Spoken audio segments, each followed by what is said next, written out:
What's up, everybody? Welcome back to my channel. It's your girl, Sister Girl on Films. And as you can tell by the title, we are back with Bel-Air Season 1, Episode 9, Can't Knock the Hustle. So if you're interested in my thoughts on this latest episode of Bel-Air, then stay right there. We're going to get right into this recap and review. Hey, Sister Girl on Films, you don't want to miss a thing, better stay tuned in. So lay back, get into the vibe, in the mood. Real reviews from a sister's point of view. Trailer reactions, movies and TV. So entertaining and authentic, believe me. So roll that footage, I'm ready to chill.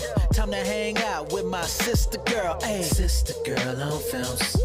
Hey, Sister Girl on Films. Hey.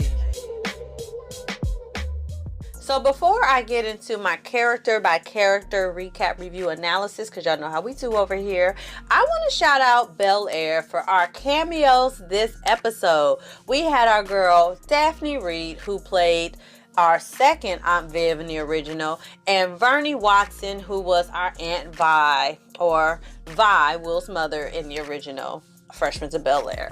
And I was so excited when I saw them. I was like, why didn't we have more of the original castmates in this show? But I guess they don't want to confuse people. But I would have loved to have seen at least one other character, you know, kind of have a prominent role in the show, even if it was for a totally different role.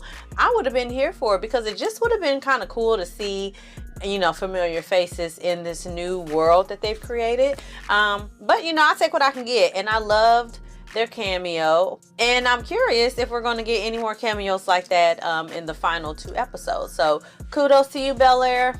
I liked the cameos. All right, so let's go ahead and move on to the episode. All right, so let's start with my girl Ashley, honey. You know, she had a lot more to do in this episode. Okay, relax.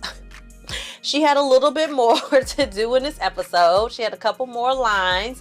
We got to see a smidge more of her personality. You know, that she was outspoken, but also she may be kind of under the pressure of the Banks family name. And, you know, being a child of Philip Banks and Vivian Banks, and you know, having to present a certain image, and she's not really ready to have a conversation with her family about, you know, her questioning her sexual identity and things like that. But she's okay with being, you know, very vocal about her passion and fighting for the rights and advocacy for those within the LGBTQ plus community, even to the point where she brought that up to the pastor at the church.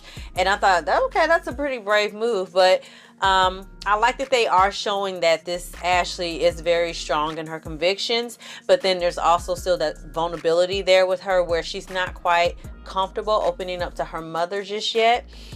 But I'm pretty sure she'll eventually get there. But I do like to see that we are for sure going to stick with this storyline with Ashley, which is fine. I just really wish they had made this decision a little bit earlier in the season. So by the time we're at episode 9, we have a little bit more of a connection with Ashley and maybe more of a fleshed out character than what we have right now. But we'll take what we can get with Ashley. Speaking of Aunt Viv, let's just move on to Aunt Viv.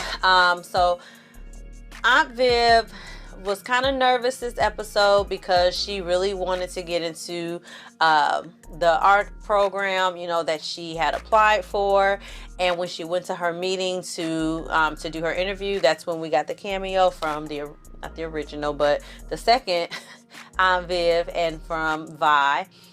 And, you know, Aunt Viv was really shocked to see 2 black women at the table, and she said, you know, she was used to seeing white men there, you know, and she really kind of talked about what it was like to be a black woman in the art world and her challenges, and, you know, kind of that was the frustration behind that is what caused her to maybe lose a lot of her drive and motivation to continue to pursue her passion. She never really lost her passion. It was just frustration and being tired of the games and the politics, really. And so she got the news that, you know, she was accepted into the program, and she, you know, they gave her time to really think about it and if she wanted to accept. So that's something that Aunt Viv is kind of working through, and Uncle Phil by the end of the episode, you know, encouraged her and said, you know, you really need to take this, I think it's a fellowship, I can't remember what it is, y'all, but he really encouraged her to take this opportunity.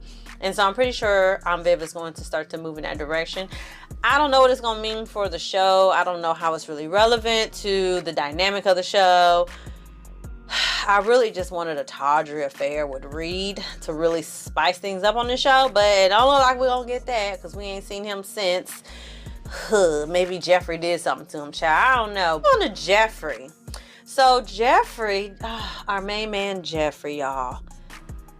Geoffrey is probably like one of the most like characters in this new Bel-Air show, and I'm very shocked at how his character has kind of developed throughout the season, to the point where at the end of the episode we have Geoffrey leaving because Uncle Phil fired him because he found out that he helped Will find out information about his father, and Uncle Phil just really felt disrespected. And throughout the episode, you know, Geoffrey was kind of really checking Uncle Phil and, you know, and letting him know how his actions are going to impact his family and how his children are really crumbling under the pressure of having to, again, present in a certain way because they are the bank's children. And Uncle Phil really initially didn't really want to hear that, and he felt like Geoffrey was overstepping his boundaries. But I kind of felt like even though we didn't get a whole lot of information about their friendship, it really did seem like they had the type of relationship where Geoffrey could have that conversation with Uncle Phil and it could be received and really processed. But maybe the pressure of running in the campaign really maybe got to Uncle Phil, and he just couldn't take the scrutiny from somebody that he felt was so close to him. So Geoffrey really didn't necessarily accept the termination. He was just kind of like, well, maybe, you know, terminating me is not a good look for you right now, so we'll just say I'm on an extended vacation. So I feel like that leaves the window open for his character to come back to the show, which he needs to. Because it really seems like viewers really like Geoffrey, and he does add something extra to this show that if he is not there, child, struggle city, okay? But for now, bon voyage, Geoffrey. I hope to see you at the end of the season, or at least if I watch season 2, in season 2. So let's move on over to Hillary. I should have did her first, y'all. Hillary wasn't doing a damn thing in this episode. I really should have started with her. The only thing that really happened with Hillary this episode was Uncle Phil, you know, telling her that her deciding to distance herself from the influencer house and taking down her content from the thirsty chef was a good idea, and maybe she should look into pursuing law school. And Hillary obviously is not feeling that because that is not her passion. Food is. So she kind of is dealing with that personal dilemma, and we got a little bit more about her relationship with Jazz, but the dynamic there, I guess, is interesting, but I'm just not sold on them as a couple or whatever we're trying to do with them. At first I thought it was cute, but now I'm like, okay, we're forcing it now, and I'm about over it. Will, this episode, even after approaching Geoffrey and asking him to help him find information about his father, after getting that information, Will was just not wanting to know the truth about his father. And Geoffrey, you know, he gave him that option. You know, he was like, here's that information. You know, I just want to let you know that once you have this information, whatever you do with it doesn't just impact you, but it's going to impact your family as well. And I love that Geoffrey kind of told Will that, because it shows that Will is slowly but surely recognizing that his ego is not always the most important thing in all situations. And this was one of those moments when he put others before himself. And I really like that they are slowly showing this development with Will. We had a very emotional moment. you know, with Uncle Phil and Will letting him know that Geoffrey got him the information. And Uncle Phil, of course, was not excited about that, but he just reassured Will that, you know, he would always be there for him, and you know, he will support whatever decision he had to make. And for right now, Will is okay with not finding out who his father is or what is going on with him. I'm sure that might change at some point, but Will is okay with that. Let's go to Uncle Phil now.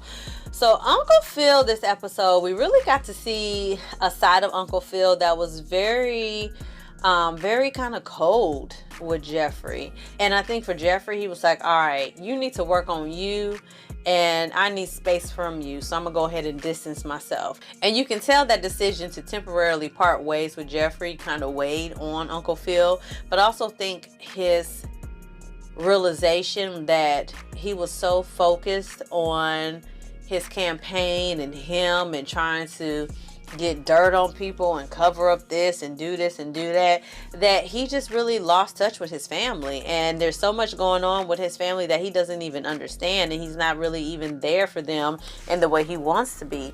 So at the end of the episode, Uncle Phil announces that he will no longer be running for district attorney, and he is fully endorsing Sergeant, is it Wilkes? I think that's his name, Sergeant Wilkes, as the candidate, you know, for district attorney. So of course everybody's really shocked. The family is shocked, but you know, Phil seems like this is the best decision for the betterment of his family, and I ain't mad at that. This version of Uncle Phil ain't all that likable. He is easy on the eyes, but he's not really giving me the warmth that James Avery gave in that role, and we had to detach ourselves from the original. But I'm not sure if I'm okay with the character choice to make him so unlikable at times. All right, and then lastly, we will talk about my new fave, honey, Carlton. Carlton's character just continues to grow and develop. This episode, he didn't have a ton to do, but in this episode, he did have a moment where he was supposed to perform at church. He was going to sing a solo. He was doing well, but then he got overwhelmed. He got nervous. Him snorting stuff, maybe been messing with his vocal cords. So he didn't really sound as great as he wanted to, you know, and it really got to him. And Will had a conversation with him, and Carlton revealed, you know, he deals with anxiety and he does the drugs to kind of help cope with that and those feelings. And at the end of a moment between him and Will, we see Carlton kind of look in a direction where he keeps his drugs, and we're like, oh Lord, he's gonna go on another binge, but he didn't. And he thanked Will for that, for having that conversation with him, and you know, making him realize that he didn't need to use drugs, you know, in that moment to cope. So I really did like that. And again, I love the growth that we have in the character of Carlton. I feel like in the climax or the season finale, it'll probably end with Carlton maybe overdosing and ending up in the hospital. That's just kind of my prediction, because he still is very much overwhelmed, and he still is kind of fighting those feelings of wanting to just meet a certain standard of presenting himself, you know, as, again, the child of Philip Banks. And I think that it's going to all come to a head in the season finale, but I could be wrong about that. So overall, this episode, it was okay. I'm just not moved by anybody besides Carlton. Will is showing a little bit more development, but Carlton right now is the only story arc that I really care about at this point. So y'all let me know how y'all felt about episode 9, Can't Knock the Hustle of Bel-Air. Y'all, we got 2 more episodes and then we are done with this season, honey. I want to say thank you so much to the people that continue to come back to these reviews, who comment, you know, on the episodes, and we have dialogue back and forth. Y'all, I really appreciate it. You know, I don't really get a ton of views on these reviews, and I'm okay with that. You know, I like the quality of the conversation and the comments that happen in the comment section. And, you know, it would be nice to get, you know, more views and all that, but I really am digging the people that show up each week for these reviews and really to give their perspective and how the show is moving and what they think about it and if they like it and if they don't. So shout out to you, especially if you are a return subscriber. Thank you. You the bomb. So with that being said, like this video, share this video, subscribe to my channel, and I'm going to see y'all next time for something else. And I'm going to see y'all next week for episode 10. And thank y'all so much for y'all support, and I'm going to see y'all next time. I talk my shit and keep it honest, keep it independent. I hear them hating, but that's only cause they inconsistent. He said the weapon wouldn't prosper, now they wouldn't form. I'm about to go fight, hit